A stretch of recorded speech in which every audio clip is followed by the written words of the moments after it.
យោងតាមសេចក្តីរាយការណ៍អ៊ុយក្រែនបានបើកការវាយប្រហារទៅលើទីតាំងកំពង់ផែសមុទ្ររបស់រុស្ស៊ីរោងចក្រចម្រាញ់ប្រេងនៅក្នុងការវាយប្រហារដោយយន្តហោះគ្មានមនុស្សបើករបស់ខ្លួនស្វាគមន៍ប្រិយមិត្តបងប្អូនទាំងអស់គ្នាវិលត្រឡប់សម្រាប់ការតាមដានព្រឹត្តិការណ៍ព័ត៌មានអន្តរជាតិប្រចាំថ្ងៃដែលនេះគឺជាវីដេអូទី3សម្រាប់ថ្ងៃទី5ខែធ្នូឆ្នាំ2025ជានិមិត្តយន្តហោះគ្មានមនុស្សបើករបស់អ៊ុយក្រែនបានបើកការវាយប្រហារទៅលើកំពង់ផែសមុទ្រ Temryuk របស់រុស្ស៊ីនៅក្នុងតំបន់ Krasnodar និងរោងចក្រចម្រាញ់ប្រេង Ziren នៅក្នុងតំបន់ Samara ក្នុងការវាយប្រហារមួយនៅយប់ថ្ងៃទី4និងថ្ងៃទី5ខែធ្នូខណៈដែលមន្ត្រីនឹងប្រព័ន្ធផ្សព្វផ្សាយរុស្ស៊ីបានរាយការណ៍ការិយាល័យប្រតិបត្តិការ Krasnodar បានរាយការណ៍ថាកំពង់ផែ Temryuk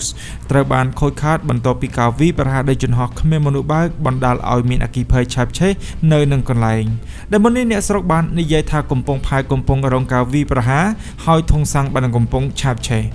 អញ្ញាធិនៅក្នុងតំបន់មិនបានបញ្ជាអំពីអ្វីដែលត្រូវបានរងការវាយប្រហារនៅក្នុងកំពង់ផែនោះទេប៉ុន្តែបាននិយាយថាធាតុផ្សំនៃហេដ្ឋារចនាសម្ព័ន្ធកំពង់ផែត្រូវបានរងនឹងការខូចខាតបុគ្គលិកទាំងអស់ត្រូវបានជម្លៀសចេញហើយមិនមានអ្នករងរបួសនោះទេនេះបើយោងទៅតាមទីបញ្ជាការប្រតិបត្តិការ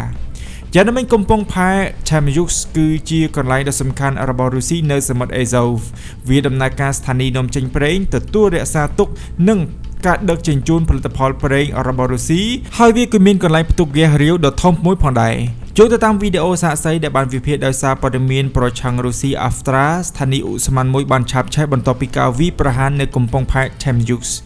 នៅជប់ដដែលនោះអ្នកស្រុកនៅក្នុងទីក្រុង Ziren ក្នុងតំបន់ Samara Oblast ក៏បានរាយការណ៍អំពីការផ្ទុះនៅរោងចក្រចម្រាញ់ប្រេងនៅក្នុងតំបន់នេះបើយោងទៅតាមបណ្ដាញ Telegram Avtra ដែរហើយអ្នកស្រុកក៏បានបង្ហោះនឹងរូបភាពនៃការវាយប្រហារនៅលើប្រព័ន្ធផ្សព្វផ្សាយសង្គមអភិបាលក្រុង Ziren លោក Sergei Volodchenko បានបញ្ជាក់អំពីការវាយប្រហារដោយយន្តហោះគ្មានមនុស្សបើកប្រឆាំងនឹងទីក្រុងនេះប៉ុន្តែមិនបានបញ្ជាក់អំពីគោលដៅណាមួយដែលឈ្មោះនោះទេរោងចក្រចម្រាញ់ប្រេង Ziren ដែលស្ថិតនៅចម្ងាយប្រហែល700គីឡូម៉ែត្រពីព្រំដែនរវាងរុស្ស៊ីនិងអ៊ុយក្រែនត្រូវបានបើកនៅក្នុងឆ្នាំ1942ហើយវាជាកម្មសិទ្ធិរបស់ក្រុមហ៊ុនប្រេងរដ្ឋ Rosneft វាមានសមត្ថភាពកែច្នៃប្រេងប្រចាំឆ្នាំប្រមាណ 8.5 លានតោនឯណោះគ្រឿងបរិក្ខារនេះត្រូវបានគេកំណត់គោលដៅនៅក្នុងការវាយប្រហារដោយយន្តហោះគ្មានមនុស្សបើកកាលពីមុនដែលវាជាផ្នែកមួយនៃយុទ្ធនាការរបស់អ៊ុយក្រែនប្រឆាំងទៅនឹងទីតាំងឧស្សាហកម្មប្រេងរបស់រុស្ស៊ីដែលផ្ដល់មូលនិធិនិងប្រេងឥន្ធនៈសម្រាប់ម៉ាស៊ីនសង្គ្រាមរបស់ទីក្រុងមូស្គូយ៉ាងណាមិញអ៊ុយក្រែនម្ដងហើយម្ដងទៀតបានប្រើប្រាស់នៃយន្តហោះគ្មានមនុស្សបើករយៈចម្ងាយឆ្ងាយដែលផលិតនៅក្នុងស្រុកដើម្បីបើកការវាយប្រហារលើហេដ្ឋារចនាសម្ព័ន្ធប្រេងរបស់រុស្ស៊ីរដ្ឋាភិបាលរបស់អ៊ុយក្រែននិងមន្ត្រីយោធាបានចាត់ទុកការវាយប្រហារទាំងនេះថាជាទណ្ឌកម្មរយៈចម្ងាយឆ្ងាយរបស់ទីក្រុងគីវប្រធានាធិបតីរុស្ស៊ីលោក Vladimir Putin និងនាយករដ្ឋមន្ត្រីឥណ្ឌាលោក Narendra Modi បានពិភាក្សាអំពីពាណិជ្ជកម្មនិងសន្តិភាពនៅក្នុងកិច្ចប្រជុំកំពូលនៅទីក្រុង New Delhiបើយោងទៅតាមរបាយការណ៍ដែលបានចុះផ្សាយដោយទីភ្នាក់ងារសារព័ត៌មាន Reuters ប្រធានាធិបតីរបស់រុស្ស៊ីលោក Vladimir Putin និងនាយករដ្ឋមន្ត្រីរបស់ឥណ្ឌាលោក Narendra Modi បានចាប់ផ្ដើមនៃកិច្ចពិភាក្សាកំពូលនៅទីក្រុង New Delhi នាថ្ងៃសុក្រខណៈដែលទីក្រុង New Delhi ក៏បានបើកកម្រាលព្រំក្រហមសម្រាប់មេដឹកនាំរុស្ស៊ីហើយលោក Modi ក៏បានប្រាប់គាត់ថាឥណ្ឌាគាំទ្រនឹងកិច្ចខិតខំប្រឹងប្រែងសន្តិភាពនៅអ៊ុយក្រែនលោកពូទីនបានកំពុងបំពេញទស្សនកិច្ចលើកដំបូងទៅកាន់ប្រទេសឥណ្ឌាក្នុងរយៈពេល4ឆ្នាំចុងក្រោយក្នុងគោលបំណងជំរុញនៅពាណិជ្ជកម្មជាមួយនឹងអ្នកទិញកំពូលនៃអាវុធនិងប្រេងពីសមុទ្ររបស់រុស្ស៊ីខណៈដែលទណ្ឌកម្មរបស់លោកខាងលិចបានច្របាច់គោនៃទំនាក់ទំនងដែលមានអាយុកាលរាប់ទសវត្សរ៍នៃប្រជាជាតិទាំងពីរដំណើរទស្សនកិច្ចនេះបានកើតឡើងចំពេលដែលទីក្រុង New Delhi កំពុងពិភាក្សាជាមួយសហរដ្ឋអាមេរិកសម្រាប់កិច្ចព្រមព្រៀងពាណិជ្ជកម្មដើម្បីកាត់បន្ថយពន្ធដាក់ទណ្ឌកម្មដែលដាក់ដោយប្រធានាធិបតីអាមេរិក Donald Trump លើទំនិញរបស់ខ្លួនជំវិញការទិញប្រេងពីរុស្ស៊ីរបស់ឥណ្ឌាទីក្រុងមូស្គូគឺជាអ្នកផ្គត់ផ្គង់អាវុធដ៏កំពូលរបស់ឥណ្ឌាអស់រយៈពេលជាច្រើនទសវត្សរ៍មកហើយបាននិយាយថាខ្លួនចង់នាំចូលទំនិញពីឥណ្ឌាបន្ថែមទៀតនៅក្នុងកិច្ចខិតខំប្រឹងប្រែងដើម្បីបង្កើនពាណិជ្ជកម្មរហូតដល់$100,000 លាននៅឆ្នាំ2030ដែលរហូតមកដល់ពេលនេះមានការមិនពេញចិត្តចំពោះការនាំចូលថាមពលរបស់ទីក្រុង New Delhi ចាប់តាំងពីបណ្ដាប្រទេសអឺរ៉ុបកាត់បន្ថយការពឹងផ្អែករបស់ពួកគេទៅលើធម្មពលរុស្ស៊ីបន្ទាប់ពីរុស្ស៊ីបានបើកការឈ្លានពានមកលើអ៊ុយក្រែនរយៈពេល4ឆ្នាំមុននោះឥណ្ឌាបានបង្កើនការទិញប្រេងឆៅរបស់រុស្ស៊ីដែលមានការបញ្ចុះតម្លៃដើម្បីកាត់បន្ថយរបស់ពួកគេនៅក្រោមសម្ពាធអំពីពន្ធគយនិងទណ្ឌកម្មរបស់អាមេរិកនៅឆ្នាំនេះយ៉ាងណាមិញវាក៏ជាកិច្ចខិតខំប្រឹងប្រែងដើម្បីបញ្ចប់ចំនួនផងដែរលោកម៉ូឌីបានប្រាប់លោកពូទីននៅពេលដែលពួកគេបានបើកកិច្ចពិភាក្សារបស់ពួកគេថាឥណ្ឌាមិនអព្យាក្រឹតទេឥណ្ឌាមានជំហរមួយហើយជំហរនោះគឺដើម្បីសន្តិភាពយើងគាំទ្ររកកិច្ចខិតខំប្រឹងប្រែងដើម្បីសន្តិភាពហើយយើងឈរក្បែរគ្នាជាមួយនឹងរាល់គំនិតផ្ដួចផ្ដើមដែលធ្វើឡើងដើម្បីសន្តិភា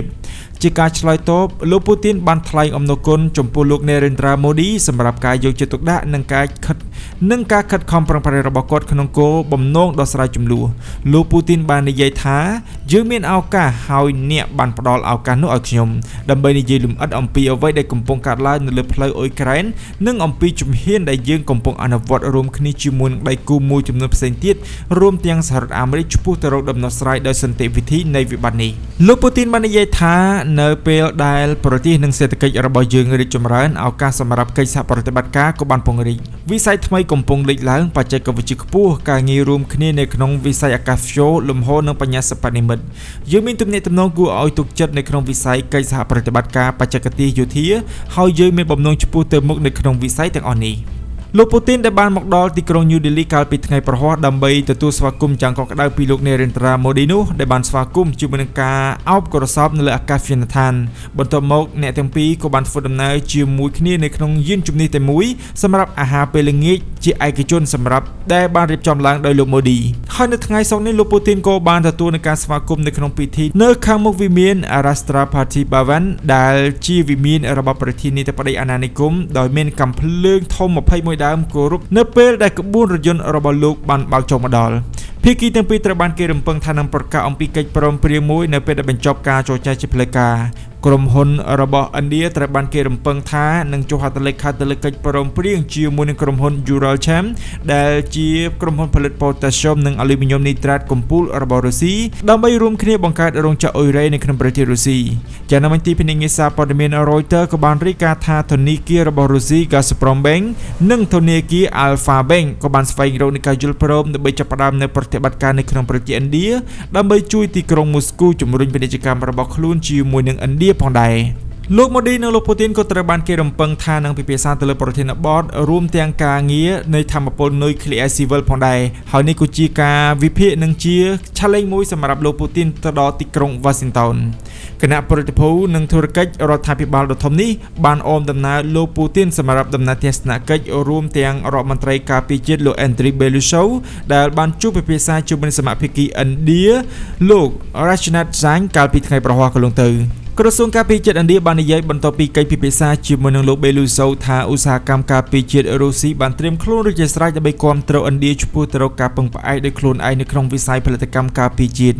ិនៅក្នុងបទសម្ភាសន៍មួយជាមួយនឹងទូរទស្សន៍ India Today ដែលត្រូវបានចាក់ផ្សាយនៅល្ងាចថ្ងៃប្រហ័សម្សិលមិញលោកពូទីនបានជំទាស់ទៅនឹងសម្ពាធរបស់អាមេរិកទៅលើប្រទេសឥណ្ឌាដែលមិនឲ្យទិញឥន្ធនៈពីរុស្ស៊ីនៅពេលដែលសហរដ្ឋអាមេរិកអាចទិញឥន្ធនៈនុយក្លេអ៊ែររបស់រុស្ស៊ីនោះលោកពូទីនបាននិយាយថាប្រសិនបើសហរដ្ឋអាមេរិកមានសិទ្ធិទិញឥន្ធនៈរបស់យើងហើយអ្វីបានជាឥណ្ឌាមិនគួរមានសិទ្ធិដូចគ្នាសំណួរនេះសមនឹងទទួលបានការពិនិត្យឲ្យបានហ្មត់ចត់ហើយយើងត្រៀមខ្លួនរួចជាស្រេចដើម្បីពិភាក្សាវារ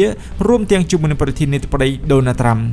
គាត់ក៏បាននិយាយផងដែរថាខណៈពេលដែលមានការធ្លាក់ចុះតិចតួចនៅក្នុងពាណិជ្ជកម្មឥណ្ឌានិងរុស្ស៊ីនៅក្នុងអំឡុងពេល9ខែដំបូងនៃឆ្នាំនេះពាណិជ្ជកម្មធម្មពលបានដំណើរការយ៉ាងរលូនប្រទេសឥណ្ឌាបាននិយាយថាពន្ធរបស់លោក Donald Trump មិនសមហេតុផលនិងរត់តែមិនសមហេតុផលទៅទៀតសម្រាប់ឥណ្ឌាហើយបានចង្អុលបង្ហាញថាការបន្តធ្វើពាណិជ្ជកម្មរបស់អាមេរិកជាមួយនឹងទីក្រុងមូស្គូហើយបានចង្អុលបង្ហាញទៅដល់ការបន្តធ្វើពាណិជ្ជកម្មរបស់អាមេរិកជាមួយនឹងទីក្រុងមូស្គូសហរដ្ឋអាមេរិកនិងសហភាពអឺរ៉ុបបានបន្តនាំចូលថាមពលនិងទំនិញពីរុស្ស៊ីដែលមានតម្លៃរាប់ពាន់លានដុល្លារដែលរាប់ចាប់ពីអូស្មန်ធម្មជាតិរាវរហូតដល់ចម្រាញ់ជាសារធាតុអ៊ុយរ៉ាញ៉ូមលោកពូទីនដែលបានមកដល់ប្រទេសឥណ្ឌាមួយថ្ងៃបន្ទាប់ពីការពិភាក្សាជាមួយនឹងបេសកជនកម្ពុជាលោកត្រាំស្ដីអំពីកិច្ចព្រមព្រៀងសន្តិភាពដែលអាចធ្វើទៅបានដើម្បីបញ្ចប់សង្គ្រាមនៅអ៊ុយក្រែនប៉ុន្តែពួកគេមិនបានឈានទៅដល់ការសម្របសម្រួលណាមួយនោះទេឥណ្ឌាបានទប់ទល់ទៅនឹងការថ្កោលទោសរុស្ស៊ីជុំវិញសង្គ្រាមនេះហើយបានអំពាវនាវឲ្យមានសន្តិភាពតាមរយៈការសន្ទនានៅផ្នែកការទូតខណៈដែលនិយាយថា ទំនាក់ទំនងរបស់ខ្លួនជាមួយនឹងទីក្រុងមូស្គូ